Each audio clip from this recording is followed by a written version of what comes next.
Paul, you became a Christian in 2005.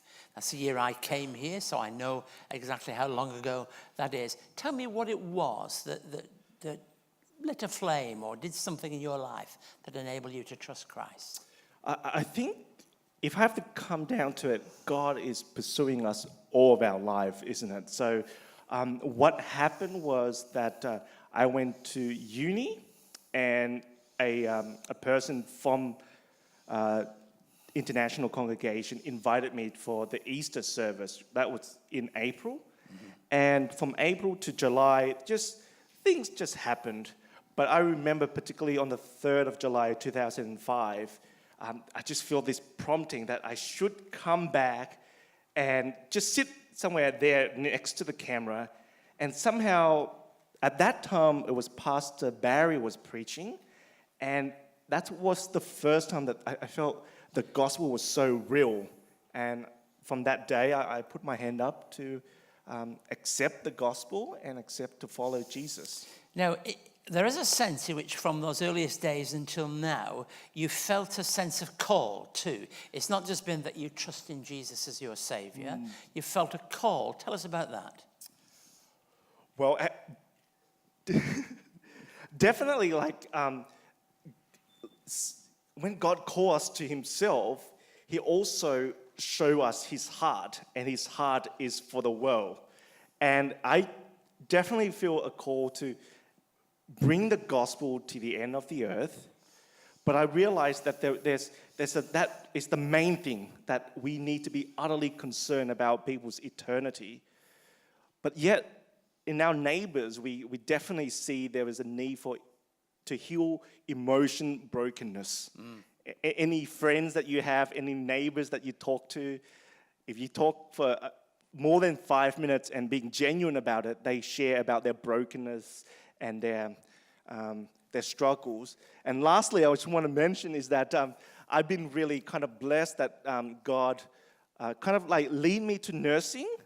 And pretty much the last 12 years, I've been also doing healing broken wounds, and those are physical ones. You went to Sydney Missionary Bible College, and you did your degree there. Yeah. But you came to work, so you're one of those very, very, very important people that we're proud of that has a link both in our community services and our worshipping life, in that you're a member and active and engaged in Wesley International Congregation, but you're also working on our staff too. So tell us what that work involves. Yes, so I work in community nursing, and under Wesley, it's under the Wesley Home and Residential. So I was fortunate to be on the new program of Wesley. It's about 2 years, and it's called Transition Care. So basically, it's a rehab program from the hospital just to help our elderly members of the community to be either a bit more independent at home, or we're just going to help them kind of transition to home care packages. So they're pretty much subacute. And do you feel members. That that's as much a calling as anything else that you're involved in?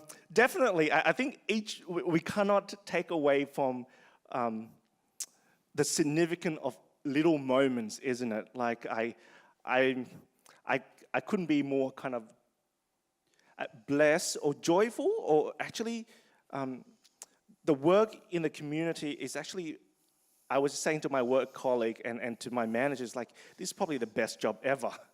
Because when I was in the hospital, it was very rushed and very busy. But this, for the first time, it was just able to be there with them with no bell, no distraction. So I just feel a blessing to be directed to community work and just to see the elderly in their home and the chaos around it as well. So and I just want to emphasize the point that, God called us to all areas, and I think definitely called to be a spouse or a father. Happy Father's Day for those who are fathers. You definitely are called to that, and just being called to being a friend as well. So I think God is ever working in our hearts. Paul, you've been a delight to talk to because you've allowed us to have some insight into that initial call to Christ, to that sense of call to serve the world, which is still there in your heart, but recognizing that it's just as much the world to sit alongside somebody in their home or in their circumstances. Let's thank Paul for his contribution, which has been great.